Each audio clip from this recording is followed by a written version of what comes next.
The skyline glimmered like scattered diamonds, indifferent to the life inside the glass tower.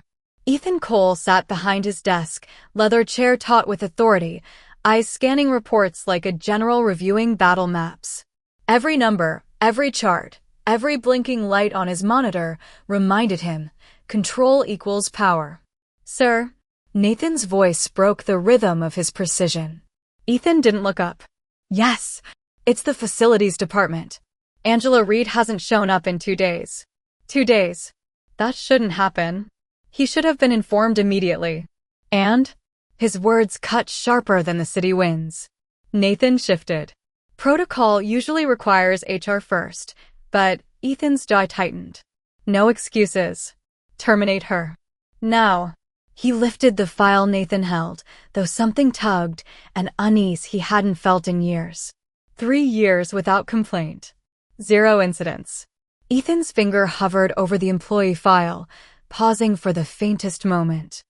Then, almost against reason, he asked, "Give me her contact." The phone rang. 3 rings. 4. And then a child's voice. Small, soft, precise. "Hello." Ethan froze. "Is Angela Reed there?" "She's sick," the voice whispered. "Mommy can't walk today."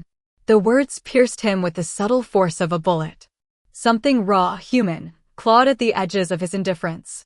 He blinked at the city beneath him, all its pulsing traffic and gleaming towers, realizing they had never mattered this much. I'm her boss," he said, his tone faltering. "Zoe," the child said. "I'm 7. Are you going to fire her?" Ethan swallowed hard. The rehearsed authority evaporated, replaced by something unfamiliar, dread. For words followed, whispered, trembling but fierce. "We need the money." That was it. That fragile voice, responsible, brave, alone, collapsed the walls he had built.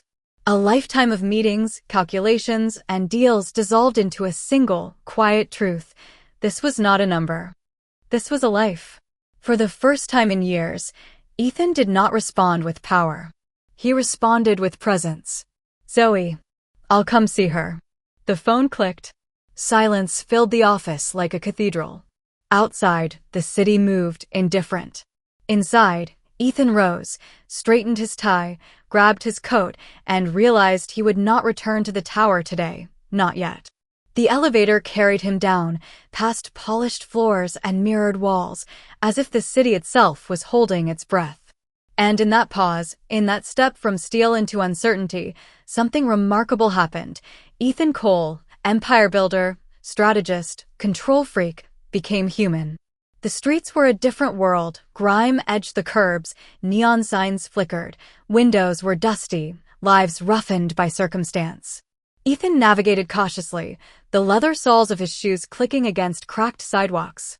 Apartment 2B loomed like a forgotten relic, and yet it contained the entire gravity of his mission.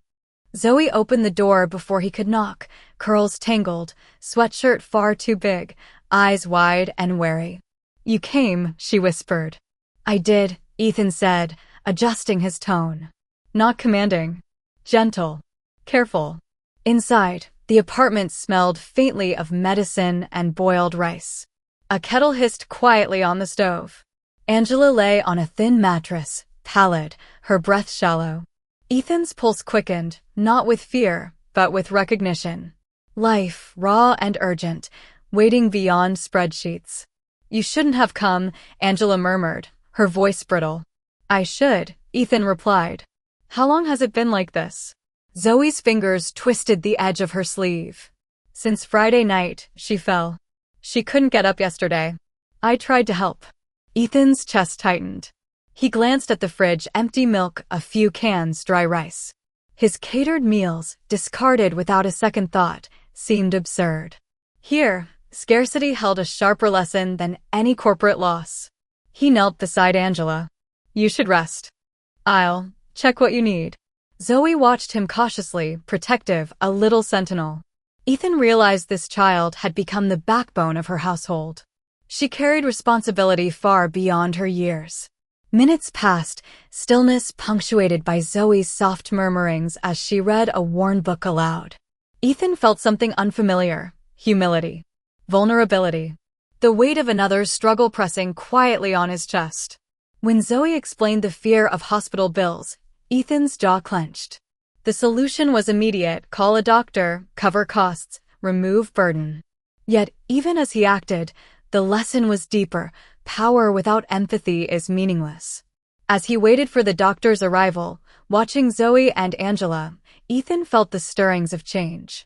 Not grand gestures or profit margins, but presence. Listening. Showing up. And perhaps, for the first time, understanding that leadership could mean humanity. The doctor arrived quietly, her bag heavy with tools and purpose. Zoe's hand tightened around her stuffed rabbit as she led Ethan to Angela. The apartment felt smaller, each wall pressing in with unspoken fears. Angela stirred weakly, eyes fluttering open.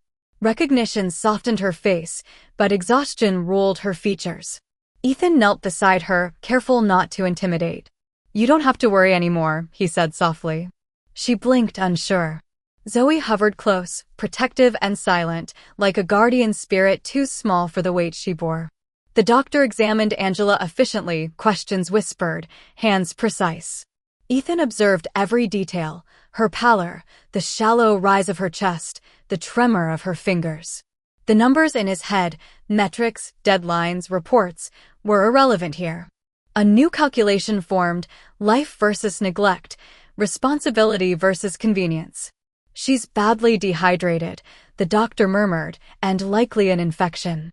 Needs 4 fluids and medication immediately." Her eyes flicked to Ethan. "This is serious." Suddenly, everything shifted. This wasn't a missed shift, a minor infraction, or a line item on a report. Angela's survival depended on immediate action, and Ethan was now in the position of deciding, without hesitation, between indifference and intervention. Zoe's voice trembled. "Mom, will it hurt?" Ethan swallowed hard. He remembered his own childhood, absent parents, lessons learned through loss, not care. He realized he had built his empire to avoid vulnerability, yet here it was, raw and demanding. "Not if we do this right," he said firmly. "I'll make sure she's safe." He arranged for fluids, medications, and a follow-up visit. Watching the 4 drip begin, he understood the gravity.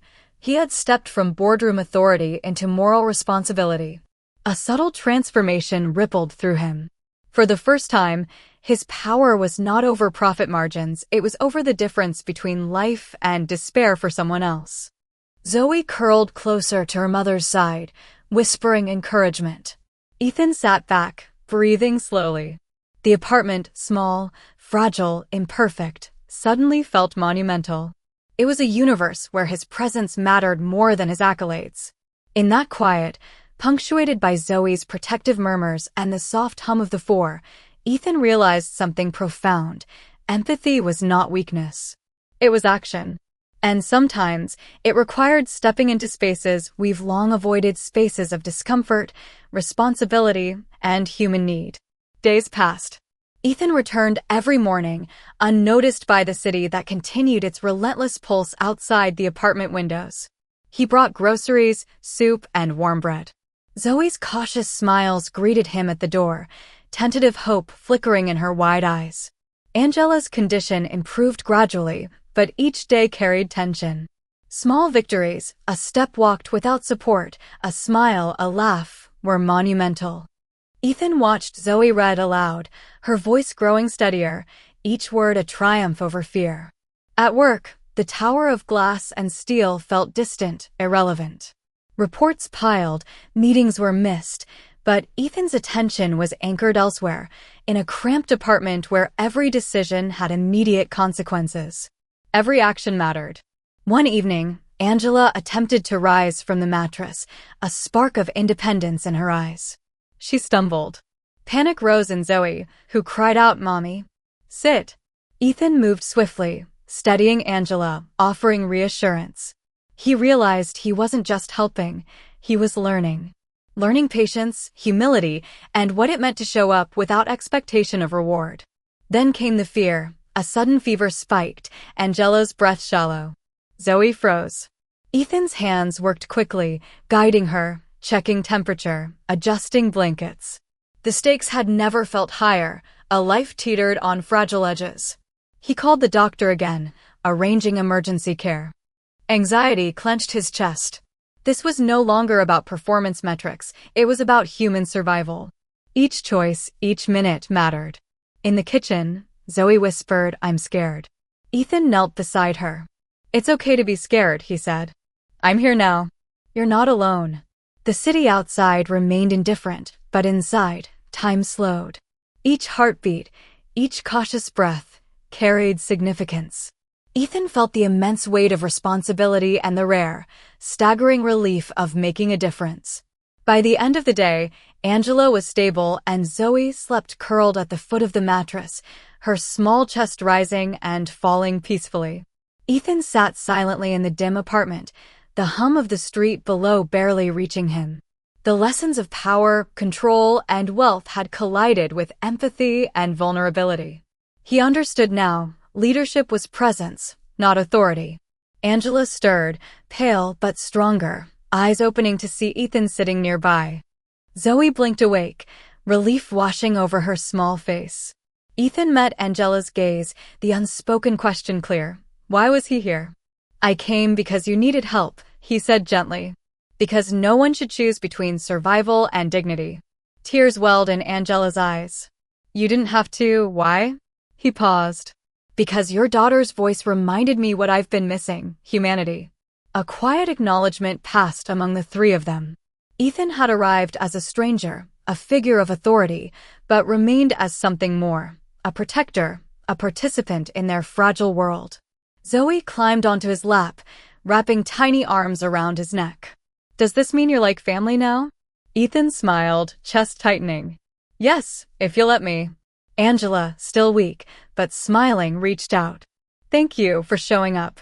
The moment crystallized, the power of presence over pretense, empathy over authority, connection over empire. Ethan had changed, not in boardrooms or financial statements, but in the quiet, profound intimacy of care and attention. The weeks that followed transformed routines. Ethan traded suits for casual clothes on visits. He helped with homework, cooked simple meals, and laughed, truly laughed, for the first time in years. Zoe's stories and drawings decorated his office now, reminders of the stakes that mattered most. Angela regained her strength, walking without aid, her gratitude silent but palpable. Ethan's penthouse remained empty. The city below buzzed with business and ambition, but he had discovered a life he hadn't known he craved. Not of power or wealth, but of connection, responsibility, and presence. One evening, sitting with Zoe reading aloud, he realized the transformation was mutual. He had given them support, yes, but they had given him insight. Life is measured in moments of care, not profit. As the stars blinked above the city, Ethan made a silent vow to continue showing up, not as a CEO, not as a stranger, but as a constant in their lives. For birthdays, school mornings, doctor visits, laughter, tears, and quiet evenings together. Family, responsibility, love. All the things he had ignored in pursuit of control now defined him. The glass towers could wait. Outside, life continued, messy, fragile, unstoppable. But inside the apartment, Ethan had found what mattered: presence, empathy, and belonging. And in that quiet, he realized showing up made all the difference. It was not an end, but a beginning.